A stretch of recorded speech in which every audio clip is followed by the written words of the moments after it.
Hello दोस्तों, इस video में हम क्लास 9th के गणित का 1.3 का संपूर्ण सॉल्यूशन करेंगे। 9 तक सवाल है, एक एक सवाल बताएंगे, तो आप वीडियो को लास्ट तक देखिए। और 1.1 और 1.2 का सॉल्यूशन हमने पिछले वीडियो में किया है, लिंक डिस्क्रिप्शन बॉक्स में है। इस वीडियो के बाद आप उसको देख लीजिएगा। तो 1.3 में जो हमारा सवाल है, देखिए, निम्नलिखित भिन्नों को दशमलव रूप में और लिखिए और बताइए कि प्रत्येक का दशमलव प्रसार किस प्रकार का है। तो इसको समझने के लिए हमें कुछ बेसिक्स समझना पड़ेगा, तो चलिए उसको पहले समझ लेते हैं।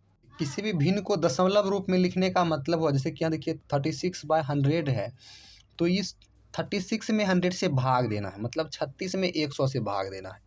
अब यहाँ पर देखिए, हमने एक नंबर का सवाल नोट कर लिया, 36/100। अब 36 में 100 से भाग देना है, आप कहीं अलग में भाग दे दीजिए, तो भाग देने के बाद आपका आ जाएगा 0.36। जब भाग दीजिएगा तो भागफल आपका 0.36 आ जाएगा।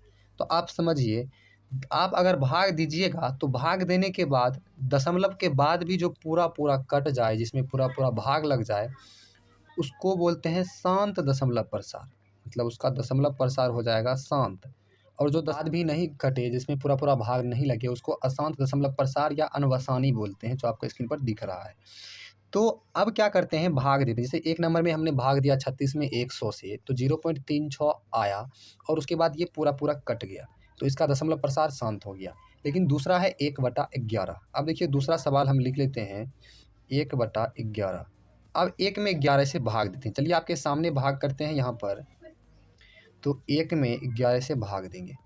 चलिए 11 से भाग देंगे तो इसमें भाग लगेगा नहीं, तो 0 देंगे, दशमलव देंगे और दशमलव के बदला 0 देंगे, तो अब 10 हो गया। 11 से भाग देंगे 10 में, फिर भी नहीं भाग लगेगा, तो इधर भी 0 और इधर भी 0।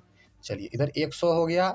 अब 100 में 11 से भाग देंगे तो 9 बार में लग जाएगा। अगर 99 100 में से 99 घटाएंगे तो 1 फिर आ जाएगा। फिर इस पर 2 0 देंगे, फिर 9 बार में लगाएंगे 99, फिर 1 आएगा, फिर 9 बार में लगाएंगे, मतलब 2 0 इस पर रख करके, फिर 99। तो अभी आप बताइए, अब घटाते चलोगे फिर यहाँ पर 1 बचेगा, और भाग आप देते चलोगे तो ये 9 क्या होगा, आते रहेगा, लेकिन कभी पूरा पूरा भाग नहीं लगेगा, नहीं कटेगा।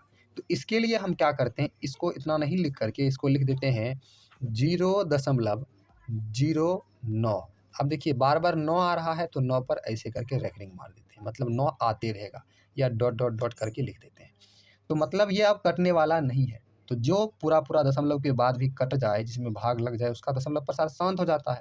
और जो नहीं कटे, जिसमें भाग नहीं लगे, उसका दशमलव प्रसार अशांत या अनवसानी, दोनों एक ही बात हुआ, अशांत होता है। समझ लिए।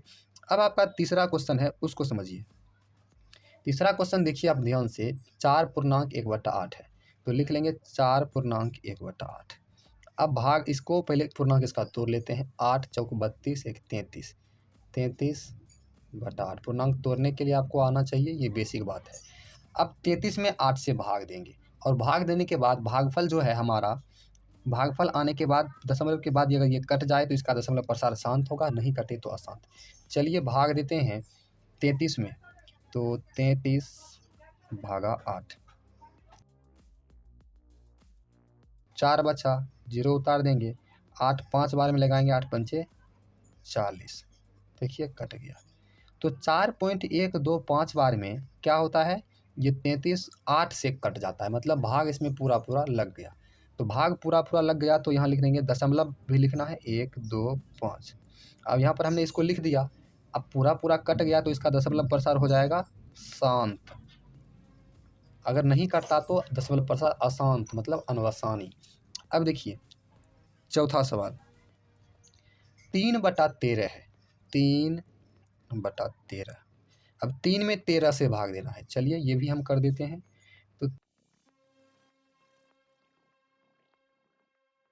तो 13 से 30 में भाग देंगे तो 0.230, मतलब आते रहेगा लेकिन कटेगा नहीं। तो हमने भाग देकर ऑलरेडी रख रखा है, आप देख सकते हैं। देखिए 3 में 13 से भाग दिए तो 0.230769231। फिर देखिए 2 3 दोहराने लगा है, मतलब कट नहीं रहा है लेकिन दोहराते रहेगा। तो इसको क्या करेंगे, इसी प्रकार से लिख देंगे। अब ये कट नहीं रहा है, 7 6 9 2 3 1 ऐसे डॉट डॉट मार देंगे। तो कट नहीं रहा है तो इसको लिख देंगे अशांत, जिसका दशमलव प्रसार अशांत अनावर्ती हो जाएगा।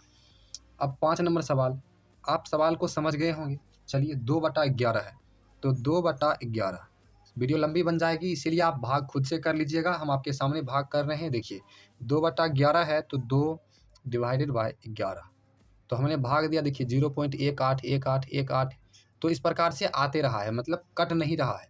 कटेगा नहीं तो इसको हम लिख देंगे 0.1818।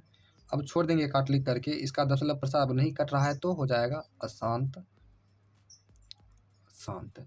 6 नंबर का और लास्ट सवाल देख लीजिए, 329/400 बराबर 329/400 है। अब इसमें भी भाग दे दीजिए। तो चलिए हम भाग दे देते हैं 329 और भाग देना है 400 से। 400 से भाग दे दिए। देखिए 0.8225 बार में कट जाता है, मतलब पूरा कट जाता है। 0.8225 कट गया, तो कट गया तो इसका दशमलव प्रसार हो जाएगा शांत। आपने देखा किस प्रकार से हमने इस सवाल को, पांचों सवाल को सॉल्व किया। चलिए अब दूसरा क्वेश्चन पर चलते हैं। दूसरा क्वेश्चन है, आप जानते हैं कि 1/7 बराबर 0.14285 रेकरिंग दिया हुआ है, मतलब एक में जब 7 से भाग देंगे तो 0.17 इतना इतना आएगा है। वास्तव में लंबा भाग दिए बिना क्या आप यह बता सकते हैं कि 2/7, 3/7, 4/7, 5/7, 6/7 के दशमलव प्रसार क्या हैं? यदि हाँ तो कैसे?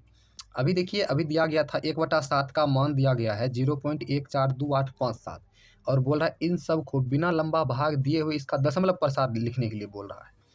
और यहाँ देखिए संकेत दिया है 1/7 का मान ज्ञात करते समय शेष फलों का अध्ययन सावधानी से कीजिए। अब चलिए इसको सॉल्व करते हैं बिल्कुल आसान विधि से।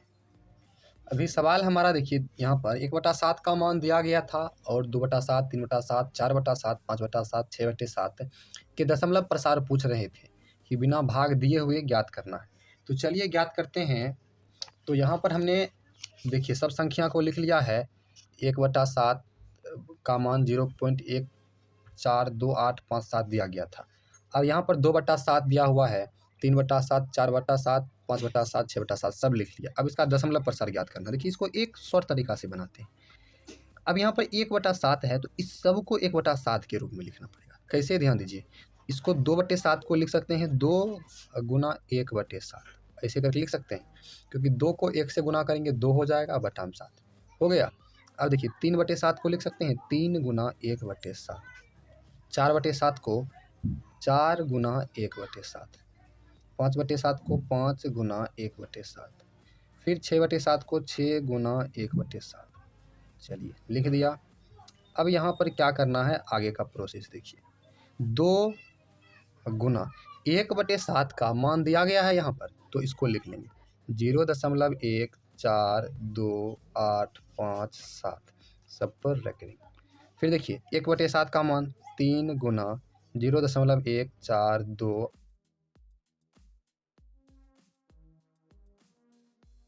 चलिए अब 2 गुना इतना कीजिएगा तो 2/7 का मान आ जाएगा। 3 गुना इतना करेंगे 3/7 का मान, 4 गुना इतना करेंगे 4/7, 5 गुना गुना करेंगे 5/7। तो चलिए हम गुना कर लेते हैं सबका। तो देखिए हमने गुना कर लिया 2 को इतना से, तो आ गया 0.285714 और इन सब पर रखेंगे। फिर देखिए इसको गुना करेंगे तो इतना आ जाएगा। रेकरिंग है तो सब पर ऐसे रेकरिंग कर देंगे। तो इस प्रकार से हमने ये देखिए 2 नंबर सवाल सॉल्व किया। सबसे पहले सब संख्या को 1/7 के फॉर्म में लाए, उसके बाद उसका मान रखकर गुना कर दिया। अब हमारा जो तीसरा सवाल है उसको चलिए समझते हैं। तीसरा सवाल हमारा है, निम्नलिखित को पी बाई क्यू के रूप में व्यक्त कीजिए जहाँ पी और क्यू पूर्णांक है और तथा क्यू बराबर 0 नहीं है। 0.6 है और 6 पर रेकरिंग दिया गया है। 0.4 है और 7 है। 4 7 पर, यहाँ पर देखिए 7 पर रेकरिंग है, 4 पर नहीं है। 0.001 है और तीनों पर रेकरिंग है। अब इसको पी बाई क्यू के रूप में व्यक्त करना है जहाँ पी और क्यू पूर्णांक होना चाहिए और क्यू बराबर 0 नहीं होना चाहिए। तो बिल्कुल करेंगे।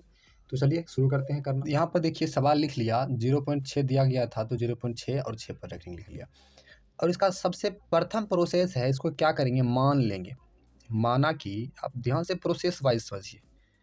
माना कि x बराबर 0.6 और 6 पर रखेंगे। आप इसको y बराबर z बराबर कोई भी चर राशि मान सकते हैं। अब इसमें एक और तरीका क्या होता है, देखिए x बराबर 0.6 मान लिए तो दशमलव के बाद कितने अंक पर रखेंगे, सिर्फ एक अंक पर। तो इसीलिए एक पर एक जीरो रखकर दोनों तरफ गुना कर देंगे। जैसे कि मान लीजिए हम क्या करते हैं, दोनों तरफ 10 से गुना करते हैं, क्योंकि 6 है तो एक अंक ही ना है, तो क्या करेंगे, दोनों तरफ लिखना पड़ेगा, दोनों तरफ 10 से गुना करने पर अब देखिए लिख लिए दोनों तरफ 10 से गुना करने पर।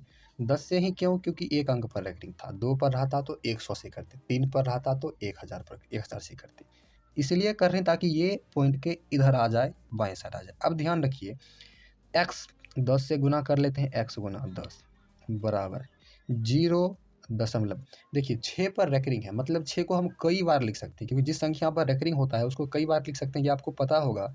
तो हम 6 को मात्र 2 बार लिख लेते हैं, 6 और 6, क्योंकि रेकरिंग का मतलब इसको हम कई बार लिख सकते हैं, तो हमने सिर्फ 2 बार इसको लिखा। अब x को 10 से गुना करेंगे तो 10x हो जाएगा बराबर, इधर 10 से गुना करना है, दोनों तरफ करना है, क्योंकि समीकरण में जब दोनों तरफ गुना नहीं करेंगे तो समीकरण गलत हो जाएगा। बराबर के दोनों तरफ गुना कर दिए। अब 10 से गुना करेंगे तो आपको दशमलव वाला गुना सीखे होंगे, 6 यहाँ देखिए 0.66 गुना 10 है, तो 10 से गुना करेंगे तो क्या होगा, एक अंक जो है दशमलव के इस पार आ जाएगा, इस पार। अभी आपको एक हम एग्जाम्पल करके दिखाते हैं, जैसे कि 0.6 में 10 से गुना करेंगे तो दशमलव उड़ेगा और दशमलव के बट्टा में 1, और ये 6 एक अंक है तो 1 0, 10 10 कट गया, दशमलव उड़ गया था, बराबर बच गया 6, मतलब दशमलव के बाहर आ जाता है। यहाँ देखिए दशमलव के बाद 2 अंक है तो एक अंक क्या होगा, दशमलव के बाहर आ जाएगा। तो यहाँ 0.6 था तो हो जाएगा 6.6, और 6 पर रेकरिंग है तो रेकरिंग लगा देंगे, एक अंक मतलब इधर आ जाएगा। ये आपको बेसिक है, आपको आना चाहिए। अब देखिए 10x बराबर 6.6 को हम इस प्रकार से लिख देंगे, 6 प्लस 0.6। अब कहिएगा ये क्या आप कर दिए, तो 6.6 को इस प्रकार से हम लिख सकते हैं। अगर आप जोड़िएगा तो 6 में 0 को जोड़ेंगे 6, और दशमलव वाले यहाँ पर अपने आप आ जाएगा, मतलब इसको जोड़िएगा तो इतना आ जाएगा, इसको तोड़ कर लिख दिए।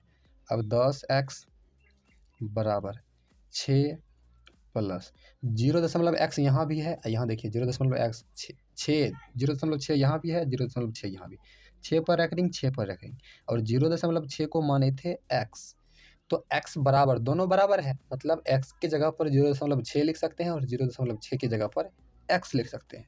तो यहाँ 0.6 है तो इसको x हम लिख सकते हैं, तो लिख दिए x। अब 10x, अब देखिए ये जो x है बराबर के इस तरफ है, अगर इस तरफ आएगा बाएं तरफ तो इसका चिन्ह परिवर्तन हो जाएगा, इधर प्लस में है इधर आ जाएगा माइनस में x, बराबर का चिन्ह 6। अब देखिए 10x में एक x घटा देंगे तो 9x आ जाएगा, 9x बराबर 6। अब x और 9 के बीच में गुना का संबंध, तो x बराबर हो जाएगा 6/9, काट दीजिए, 2 तिया 6, 3 तिया 9, तो x बराबर 2/3, ये हमारा आंसर। क्योंकि इसमें बोला था p/q के रूप में व्यक्त कीजिए, जहाँ p और q पूर्णांक हो। देखिए 2 प्राप्त हुआ, p बराबर, q बराबर हमें 3 प्राप्त हुआ, दोनों पूर्णांक है, और q बराबर 0 नहीं होना चाहिए, तो q बराबर 3 प्राप्त हुआ, 0 नहीं प्राप्त हुआ। आप इसको समझे तो कमेंट बॉक्स में ज़रूर लिखिए और वीडियो को लाइक कर दीजिए, क्योंकि आपकी एक लाइक जो है इससे हमें बहुत ज़्यादा मोटिवेशन मिलता है। अब दूसरा सवाल हमारा देख लीजिए, आप यहाँ से दिख रहा होगा 0.47 है, जिसमें 4 पर रेकरिंग नहीं है, 7 पर रेकरिंग है। आप साथ ही साथ बनाते चलिए, जिससे आप सीखते चलिएगा। तो चलिए इसको भी सॉल्व करते हैं। 3 का दूसरा सवाल है, तो दूसरा सवाल हम लिख लेते हैं। 0.47, 7 पर रेकरिंग कर लिए, 4 पर रेकरिंग नहीं है, तो अब इसमें भी वही कार्य करना है, मान लेना, जैसे इसमें माने थे इसमें भी मान लेना है।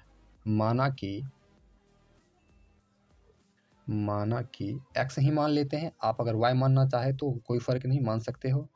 4 7, यहाँ 0 था, भूल गए हैं 0, चलिए इसी को 0 बना लेते हैं, 0.47 और बराबर का चिन्ह दे देते हैं, x बराबर 0.47 हो गया। अब यहाँ पर भी आपको समझना पड़ेगा, क्योंकि इसमें और इस सवाल में बहुत ज़्यादा डिफरेंस है। इसमें देखिए सिर्फ 6 पर रेकरिंग था, और इसमें देखिए सिर्फ 7 पर, लेकिन 6 के पहले इधर कुछ नहीं था, लेकिन इधर देखिए 7 के पहले 4 है जिस पर रेकरिंग नहीं है। तो क्या करेंगे, पहले दोनों तरफ 10 से गुना करेंगे और इस 4 को इधर कर लेंगे। देखिए x मान लिए हमने।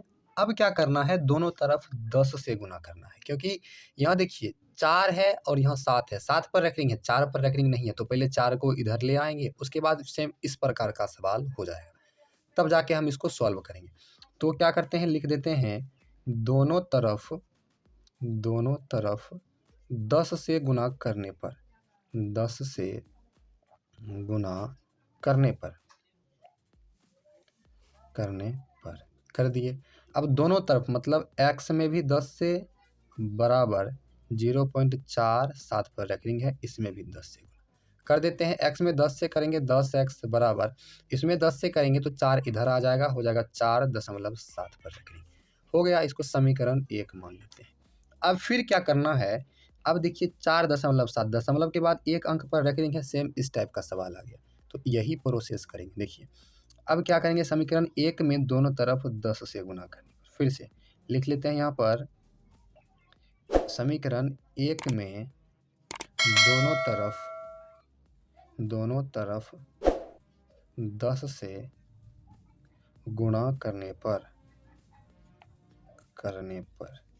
आप कहिएगा इसमें तो आप एक बार किए, इसमें यहाँ भी जब मन होता है तब कर देते हो, तो समझिए आप बिल्कुल आराम से। यहाँ पर 0.6 था केवल, लेकिन यहाँ पर 0.47, मतलब दशमलव के बाद इधर एक अंक था, इधर 2 है, लेकिन यहाँ एक ही पर रेकरिंग था, यहाँ भी एक ही पर है, तो इसको तो इधर करना पड़ेगा एक बार अलग अलग करके। अगर एक बार ही 100 से गुना कर देंगे तो सवाल बनेगा, लेकिन थोड़ा सा जटिल हो जाएगा, जो आपको समझ नहीं आएगा। इसीलिए हम ईजी वे चूज़ किए जो आपको समझाना है। तो पहले तो 10 से गुना किए, 4 इधर आ गया, फिर 10 से किए ये दशमलव वाले को इधर करने के लिए। अब लिख देंगे 10x है तो 10x, अब इसमें फिर 10 से गुना करेंगे, क्योंकि हमने यहाँ पर लिखा है 10 से करने पर बराबर 4.7। देखिए 7 पर रेकरिंग है तो 7 को हम कई बार लिख सकते हैं, क्योंकि इस पर रेकरिंग है तो हम इसको मात्र 2 बार लिख लेते हैं। अब इसमें 10 से कर देते हैं। अब कहिएगा यहाँ 4.7 था, यहाँ 4.77 लिख लिए। 7 पर रेकरिंग है, इसको हम कई बार लिख सकते हैं, आपका मन है तो 2 लिखिए, या 200 बार लिखिए, या 2000 बार लिखिए। 10 गुना 10 100x हो गया, 100x बराबर। अब 10 से जब आप इसको गुना कीजिएगा तो ये 7 इधर आ जाएगा, क्योंकि दशमलव का एक अंक इधर आ जाएगा, एक 10 से गुना करेंगे, 4 7 हो गया, 4 7, अब दशमलव इधर 7 पर रेकरिंग हो गया बिल्कुल। अब इधर 10 से गुना कर दिया। अब यहाँ पर लिख लीजिए 100x बराबर, यहाँ 47.7 आ गया। 47 को इस रूप में लिखना है तो कैसे लिखेंगे, तो यहाँ पर आपको हम बता दें, ये जो 4.7 है आप इसमें से इसको घटा दीजिए। आपको तरीका बता रहे हैं, हम तो इसे सॉल्व कर देते हैं। 47.7 में 4.7 अलग में घटाइए। देखिए 47.7 पर रेकरिंग, इसमें 4.7 पर रेकरिंग घटाइएगा तो ये 7 7 कट गया, 47 से 4 गया, बच गया 43, मतलब 43। मतलब हम 47 को लिख सकते हैं 43 प्लस 4.7 पर रेकरिंग। कहिएगा ये भाई क्या कर दिया आप, तो देखिए 47 में यहाँ देखिए 43 प्लस 4 लिखिए, 43 में 4 जोड़ेंगे 47 आ जाएगा, 7 पर रेकरिंग है, 7 पर रेकरिंग। इसको खंडित करके इस रूप में ला दिए। अब देखिए क्या करना है, 100x नहीं समझ रहे हैं तो इसको दोबारा देखिए, क्योंकि आपका बेसिक कमज़ोर होगा तभी आप नहीं समझोगे। 43 लिख दिए, 4.7 यहाँ देखिए 4.7 है ना दोनों जगह, तो 4.7 की जगह 10x लिख सकते हैं, तो प्लस का चिन्ह है तो प्लस 10x लिख दिए, 10x। अब 100x, 10x इधर प्लस में है तो बराबर के इधर आएगा, माइनस में 10x बराबर इधर 43 बच गया। अब यहाँ पर देखिए 100 में से 10 घटा दीजिए, 90x बराबर 43। 90 गुना में है x के तो भाग में चला जाएगा, 43/90, बस हो गया, यही आपका आंसर। कितना आसान था, प्रोसेस बाय प्रोसेस किए और आपको समझा दिए। अब देखिए इसी में एक और सवाल है, 3 सवाल टोटल है, 0.001। इसमें आपको हम ये बता देते हैं, आप इसको खुद से बनाइएगा, समझे। अगर हम बनाएंगे तो वीडियो लंबी बन जाएगी, अगर आपसे नहीं बने तो कमेंट बॉक्स में लिखिएगा, आपके लिखने के तुरंत बाद वीडियो चला आएगा। देखिए है यहाँ पर 0.001, प्रोसेस समझिए। अब इसको पहले तो x मान लेना है, फिर देखिए 3 अंक में दशमलव है, तो क्या करना है, दोनों तरफ 1 पर 3 0, मतलब 1000 से गुना करना है। दोनों तरफ 1000 से गुना करोगे, बस आपका ये सॉल्व हो जाएगा। उसके बाद आपको अपने आगे रास्ते दिखते जाएगा। और उसी प्रकार से एक और सवाल है 4 नंबर में, 0.9999 को पी बाई क्यू के रूप में व्यक्त कीजिए। क्या आप अपने उत्तर से आश्चर्यचकित हैं? अपने अध्यापक और कक्षा के सहयोगियों के साथ उत्तर की सार्थकता पर चर्चा कीजिए। तो इसी इसमें इतना भाषा पढ़ने के बाद हमें समझ में आता है कि इसमें करना क्या है। इसको पी बाई क्यू के रूप में व्यक्त करना है, जैसे आप इसमें किए। तो आप इस सवाल को देखिए, डॉट डॉट दिया है, मतलब इसमें 9 ही आएगा, केवल 9 ही आएगा बार बार। जैसे इसमें 6 है, 6 पर रखेंगे तो 6 इसमें 6 ही आएगा। मतलब इसको हम लिख सकते हैं 0.9 पर रखेंगे, ऐसे 0.9 पर रखेंगे, ऐसे लिख सकते हैं। अब इसको ऐसे जब लिख सकते हैं तो ये सेम इसके रूप में आ गया। और इसको कैसे बनाए थे आप यहाँ पर देख लीजिए, ऐसे बनाए थे, तो ये भी उसी प्रकार से बन जाएगा। क्लियर है? आप जैसे इसको हम बनाए थे वैसे इसको बना दीजिएगा। नहीं बनेगा तो ये दोनों सवाल हम एक ही वीडियो में करके आपको अपलोड कर देंगे। अगला देखिए 5 नंबर में 1/17 के दशमलव प्रसार में अंकों की पुनरावृत्ति खंड में अंकों की अधिकतम संख्या क्या हो? इसको तो आप अपने से कर लिख देना है, भाग का और 17। वीडियो को हम उतना लंबा नहीं होने दे रहे हैं, इसीलिए मोबाइल से कर रहे हैं। अब ध्यान से देखिए कितना आ गया, 0.0588352, उसके बाद 9 4। अब इसमें देखिए अंक कितना बार आया, 1 2 3 4 5 6 7 8 9 10 बार आया। अब कॉपी से करोगे, क्योंकि मोबाइल में तो 10 से ज़्यादा नहीं देता है, तो कॉपी पे करोगे तो 16-17 बार आएगा अंकों की पुनरावृत्ति। तो यहाँ पर हमें क्या लिख देना है, 1/17 के दशमलव प्रसार में अंकों की पुनरावृत्ति खंड में अंकों की अधिकतम संख्या 16 है। बस हो गया। अब आगे देखिए 6 नंबर में पी बाई क्यू, जहाँ क्यू बराबर 0 नहीं होना चाहिए, के रूप की परिमेय संख्या के अनेक उदाहरण लीजिए। मतलब परिमेय संख्या का उदाहरण लेना है, कोई भी परिमेय संख्या जो पी बाई क्यू के रूप में हो, क्यू बराबर 0 नहीं हो। लेकिन एक और इसमें बात दिया गया है, पी और क्यू पूर्णांक होना चाहिए, मतलब परिमेय संख्या होना चाहिए जिनका एक के अतिरिक्त अन्य कोई उभयनिष्ठ गुणनखंड नहीं होना चाहिए और जिसका शांत दशमलव निरूपण होना चाहिए। क्या आप यह अनुमान लगा सकते हैं कि क्यू को कौन कौन सा गुण अवश्य संतुष्ट करना चाहिए? तो इस सवाल को आप समझिए, शांत दशमलव प्रसार होना चाहिए उसका, पी और क्यू पूर्णांक होना चाहिए और ये केवल एक उभयनिष्ठ गुणनखंड होना चाहिए। उभयनिष्ठ मतलब दोनों तरफ। जैसे कि हम एक संख्या लिखते हैं 9/2। अब यहाँ ध्यान से समझिए, हम 9/2 एक संख्या लिए, इसे पी बाई क्यू के रूप में व्यक्त कर दिए। पी बाई क्यू के रूप में आ गया। 9 पूर्णांक संख्या भी है, जब पी और क्यू पूर्णांक है, पी बराबर 9 है और क्यू बराबर 2 है, मतलब 0 नहीं, पूरा एक परिमेय संख्या है। अब यहाँ पर क्या बोला, इसका दशमलव निरूपण भी शांत होना चाहिए। उभयनिष्ठ गुणनखंड एक के अतिरिक्त कोई नहीं होना चाहिए। उभयनिष्ठ गुणनखंड का मतलब होता है दोनों का गुणनखंड केवल एक ही मिलना चाहिए। जैसे कि 9 है तो 9 को 9 गुना 1, 2 को 2 गुना 1, तो उभयनिष्ठ गुणनखंड केवल एक है 9/2 में। तीनों बात क्लियर है। अब बोल रहा है दशमलव प्रसार इसका शांत होना चाहिए, तो 9 में 2 से भाग दीजिए। दशमलव प्रसार शांत कब होता है, जब भाग पूरा पूरा लग जाता है। तो 2 चौक 8, 1 बचा, दशमलव दिए, 0 आया, 2 पंचे 10, कट गया। यहाँ 4.5 आया, मतलब दशमलव प्रसार शांत है, पूरा पूरा भाग लग गया। एक और संख्या लीजिए, जैसे कि मान लीजिए 12/5 लेते हैं। 12/5 में आप क्या देख रहे हैं, 12 भी पूर्णांक, 5 भी पूर्णांक, पी बाई क्यू के रूप में भी व्यक्त कर दिए। पी बराबर 12, क्यू बराबर 5, मतलब परिमेय संख्या है। अब दशमलव प्रसार शांत है या नहीं, तो भाग करके चेक कर लेते हैं। 5 दूना 10, 2 बचता है, दशमलव देंगे 0, 5 चौक 20, कट गया, तो 2.4 आया। मतलब उभयनिष्ठ गुणनखंड देखिए, 12 को गुना करेंगे तो 12 गुना 1, 12 गुना 1, 5 का करेंगे 5 गुना 1, 1 ही आ रहा है।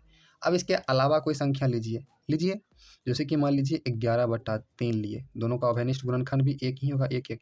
पी और क्यू पूर्णांक है, 11 भी पूर्णांक है और 3 भी पूर्णांक है, और क्यू बराबर 0 नहीं है, क्यू बराबर यहाँ पर 3 है। लेकिन अब भाग दीजिए 11 में 3 से, 3 तिया 9, 2 बचा, 3 छक 18, मतलब दशमलव देंगे 0 आएगा, 3 छक 18, फिर 2, फिर 6, 3 छक 18, काटते रह जाइएगा, कभी नहीं कटेगा, तो दशमलव प्रसार अशांत हो जाएगा। तो यहाँ पर क्या बोल रहा है कि दशमलव प्रसार शांत होना चाहिए, परिमेय संख्या होना चाहिए और एक के अतिरिक्त कोई गुणनखंड नहीं होना चाहिए। तो केवल 2 और केवल 5 ही एक ऐसी संख्या है जिससे किसी भी संख्या में भाग देंगे तो वह पूरा पूरा लग जाएगा और जिसका दशमलव प्रसार शांत आ जाएगा, पी बाई क्यू के रूप में भी आ जाएगा और परिमेय संख्या भी है। तो यहाँ पर लिख देंगे केवल, हर क्या आएगा, केवल 2 और 5 आएगा। 7 नंबर में है, ऐसी 3 संख्याएं लिखिए जिनके दशमलव प्रसार अनवसानी अनावर्ती हो, जिसको हम लोग अशांत बोलते हैं, अनवसानी अनावर्ती। तो ऐसे 3 की आप 3 करोड़ ले सकते हो। जैसे कि मान लीजिए हम एक संख्या यहाँ पर ले रहे हैं 1/3, 1 में 3 से भाग दीजिएगा 0.3 पर रेकरिंग आ जाएगा, कभी नहीं कटने वाला। दूसरा कोई भी आप ले सकते हो। अब मान लीजिए हम 1/7 ले लिए, भाग देते रहिएगा, भाग देते रहिएगा, नहीं कटने वाला। फिर 3 बोल रहा है तो 3 ले लेते हैं। अब मान लीजिए एक और संख्या ले लेते हैं 11/3, या आप 11/21 भी ले सकते हो। बहुत सारा संख्या है, मतलब बट्टा में आप ध्यान रखिएगा 2 और 5 नहीं लेना है, क्योंकि 2 से भाग दीजिएगा तो कट ही जाएगा, 5 से भाग दीजिएगा तो कट ही जाएगा। और पूरा पूरा जब कट जाएगा तो शांत हो जाएगा, अशांत में क्या होता है, पूरा पूरा कटना ही चाहिए। तो हमने 3 एग्जाम्पल आपको लेकर बता दिया। अब देखिए परिमेय संख्याओं 5/7 और 9/11 के बीच की 3 अलग अलग अपरिमेय संख्याएं याद कीजिए। 5/7 और 9/11 के बीच में अपरिमेय लिखना है, तो इसका एक ही तरीका है, 5 में 7 से भाग दे देना है, 9 में 11 से। चलिए करते हैं। अब देखिए हम 5/7 और 9/11 लिख लिए, जैसा कि इसमें बताया गया है। अभी क्या बोल रहा है, 3 अपरिमेय, क्योंकि हमको पता है कि हम 2 परिमेय संख्याओं के बीच में अनंत अपरिमेय संख्या लिख सकते हैं। तो 5 में 7 से भाग दे दीजिए, हम आपको आसान तरीका बता रहे हैं। 0.71428 पर रेकरिंग आ जाएगा। और 9 में 11 से भाग दे दीजिए, आपका आ जाएगा 0.81 पर रेकरिंग। अब इस प्रकार से आपको प्राप्त हो जाएगी संख्याएं। तो इन दोनों के बीच 3 परिमेय अपरिमेय संख्या लेना है, तो ले लीजिए 3। 0.71 है तो आप 724285 कोई भी संख्या ले सकते हैं। और इसका आंसर जो है आपके बुक से नहीं मिलेगा, क्योंकि अपरिमेय संख्या बुक अलग तरीका से बनाया होगा, हमने आपको कुछ अलग तरीका से बताया है। तो अपरिमेय कोई भी हो सकता है। अब जैसे कि एक एक संख्या हम ले लिए, अब दूसरा 0.72 है तो 73 ले लिए, 4285 कोई भी संख्या चेंज कर दीजिए। 0.74 4285 3 संख्या हमने 1 2 3 संख्या हमने ले लिया। अब आपका लास्ट सवाल ध्यान से लास्ट सवाल आपका बोल रहा है, बताइए कि निम्नलिखित संख्याओं में कौन कौन संख्याएं परिमेय और कौन कौन संख्याएं अपरिमेय है। अब देखिए इन पांचों में से कौन परिमेय है और कौन अपरिमेय, तो आप देख कर बता सकते हो। देखिए जिसका पूरा पूरा वर्गमूल आ जाएगा परिमेय, जिसका नहीं आएगा अपरिमेय। 23 का वर्गमूल नहीं आएगा इसीलिए अपरिमेय। 225 का वर्गमूल आ जाएगा 15, तो 15 एक परिमेय संख्या है। यहाँ देखिए जिसका दशमलव प्रसाद शांत हो, मतलब दशमलव के बाद भी पूरा कटा होना चाहिए। देखिए 0.3796 है, ना इस पर रेकरिंग है ना डॉट डॉट है, मतलब ये पूरा संख्या है, पूर्णांक संख्या। अब यह क्या हो जाएगा, परिमेय। आप इसको परिमेय कैसे बनाओगे, तो दशमलव उड़ा देंगे और बट्टा में 1000 आ जाएगा, मतलब 3796 बटा नहीं 10,000 आ जाएगा, तो ये परिमेय हो जाएगा। अब यहाँ देखिए डॉट डॉट दिया है, अब डॉट डॉट दिया है तो इसका कोई अंत ही नहीं है, इसीलिए अपरिमेय। यहाँ देखिए डॉट डॉट दिया है तो कोई अंत ही नहीं है, अपरिमेय संख्या। तो आपने इसको समझा, तो इस वीडियो में बस इतना ही, मिलते हैं अगले वीडियो में।